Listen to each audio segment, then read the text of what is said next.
उत्पत्ति अध्याय 19। उत्पत्ति अध्याय 19। सांझ को वे दो दूत सदोम के पास आए और लूत सदोम के फाटक के पास बैठा था। सो उनको देखकर वह उनसे भेंट करने के लिए उठा और मुंह के बल झुककर दंडवत कर कहा, हे मेरे प्रभु, अपने दास के घर में पधारिए और रात भर विश्राम कीजिए और अपने पाँव धोइए, फिर भोर को उठकर अपने मार्ग पर जाइए।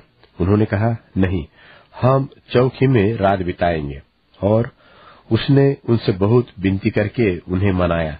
सो वे उसके साथ चलकर उसके घर में आए और उसने उनके लिए जेवनार तैयार की और बिना खमीर की रोटियां बनाकर उनको खिलाई।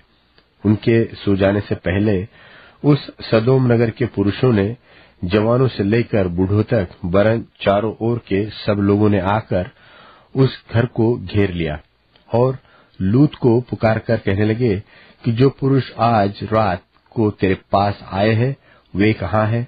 उनको हमारे पास बाहर ले आ कि हम उनसे भोग करें।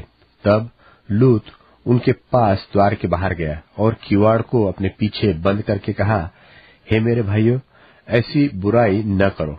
सुनो, मेरी दो बेटियां हैं जिन्होंने अब तक पुरुष का मुंह नहीं देखा। अच्छा हो तो मैं उन्हें तुम्हारे पास बाहर ले आओ और तुमको जैसा अच्छा लगे वैसा व्यवहार उनसे करो, पर इन पुरुषों से कुछ न करो, क्योंकि ये मेरी छत के तले आए हैं। उन्होंने कहा, हट जा। फिर वे कहने लगे, तू एक परदेशी होकर यहाँ रहने के लिए आया, पर अब न्यायी भी बन बैठा है। सो अब हम उनसे भी अधिक तेरे साथ बुराई करेंगे। और वे उस पुरुष लूत को बहुत दबाने लगे और किवाड़ तोड़ने के लिए निकट आए। तब उन पाहुनों ने हाथ बढ़ाकर लूत को अपने पास घर में खींच लिया और किवाड़ को बंद कर दिया। और उन्होंने क्या छोटे क्या बड़े सब पुरुषों को जो घर के द्वार पर थे अंधा कर दिया। सो वे द्वार को टटोलते टटोलते थक गए। फिर उन पहुनों ने लूत से पूछा, यहाँ तेरे और कौन कौन है? दामाद, बेटे, बेटियां, व नगर में तेरा जो कोई हो उन सबों को लेकर इस स्थान से निकल जा, क्योंकि हम यह स्थान नाश करने पर है, इसलिए कि इसकी चिल्लाहट यहोवा के सन्मुख बढ़ गई है और यहोवा ने हमें इसका सत्यानाश करने के लिए भेजा है। तब लूत ने निकलकर अपने दामादों को, जिनके साथ उसकी बेटियों की सगाई हो गई थी, समझा के कहा, उठो, इस स्थान से निकल चलो, क्योंकि यहोवा इस नगर को नाश किया चाहता है। पर वह अपने दामादों की दृष्टि में ठट्ठा करनेहारा सा जान पड़ा।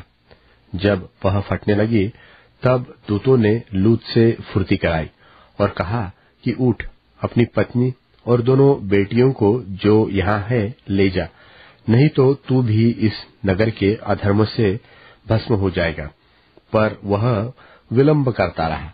इससे उन पुरुषों ने उसका और उसकी पत्नी और दोनों बेटियों का हाथ पकड़ लिया, क्योंकि यहोवा की दया उस पर थी, और उसको निकालकर नगर के बाहर कर दिया।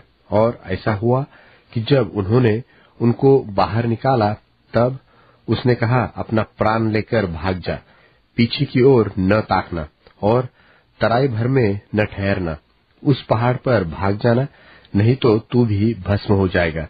लूत ने उनसे कहा, हे प्रभु, ऐसा न कर। देख, तेरे दास पर तेरी अनुग्रह की दृष्टि हुई है और तूने इसमें बड़ी कृपा दिखाई कि मेरे प्राण को बचाया है, पर मैं पहाड़ पर भाग नहीं सकता। कहीं ऐसा न हो कि कोई आपत्ति विपत्ति मुझ पर आ पड़े और मैं मर जाऊं। देख, वह नगर ऐसा निकट है कि मैं वहां भाग सकता हूं, और वह छोटा भी है। मुझे वही भाग जाने दे। क्या वह छोटा नहीं है? और मेरा प्राण बच जाएगा। उसने उससे कहा, देख, मैंने इस विषय में भी तेरी विनती अंगीकार की है कि जिस नगर की चर्चा तूने की है उसको मैं नाश न करूंगा। फुर्ती से वहां भाग जा, क्योंकि जब तक तू वहां न पहुंचे तब तक मैं कुछ न कर सकूंगा। इसी कारण उस नगर का नाम सोअर पड़ा। लूत के सोअर के निकट पहुंचते ही सूर्य पृथ्वी पर उदय हुआ। तब यहोवा ने अपनी ओर से सदोम और अमोरा पर आकाश से गंधक और आग बरसाई और उन नगरों को और उस संपूर्ण तराई को और नगरों के सब निवासियों को भूमि की सारी उपज समेत नाश कर दिया। लूत की पत्नी ने, जो उसके पीछे थी, दृष्टि फेर के पीछे की ओर देखा और वह नमक का खंबा बन गई। भोर को इब्राहिम उठकर उस स्थान को गया जहां वह यहोवा के सन्मुख खड़ा था, और सदोम और अमोरा और उस तराई के सारे देश की ओर आंख उठाकर क्या देखा कि उस देश में से धधकती हुई भट्टी का सा धुआं उठ रहा है। और ऐसा हुआ कि जब परमेश्वर ने उस तराई के नगरों को, जिनमें लूत रहता था, उलट पुलट कर नाश किया, तब उसने इब्राहिम को याद करके लूत को उस घटना से बचा लिया। और लूत ने सोर को छोड़ दिया और पहाड़ पर अपनी दोनों बेटियों समेत रहने लगा, क्योंकि वह सोर में रहने से डरता था।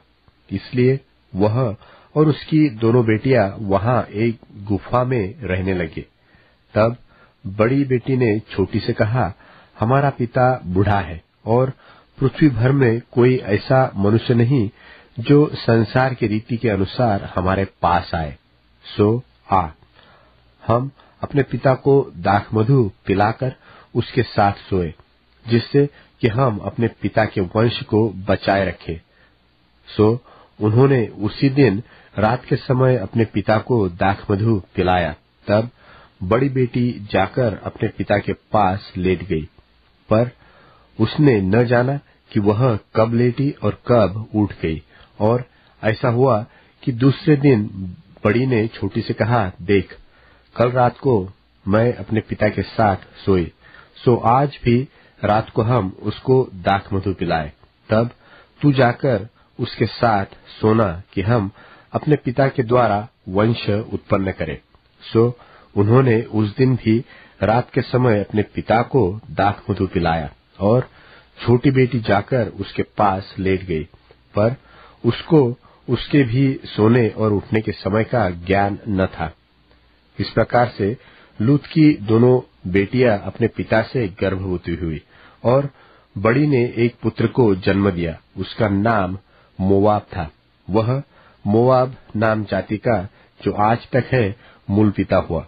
और छोटी भी एक पुत्र को जन्म दिया और उसका नाम बेनम्मी रखा। वह अम्मोन वंशियों का, जो आज तक है, मूल पिता हुआ।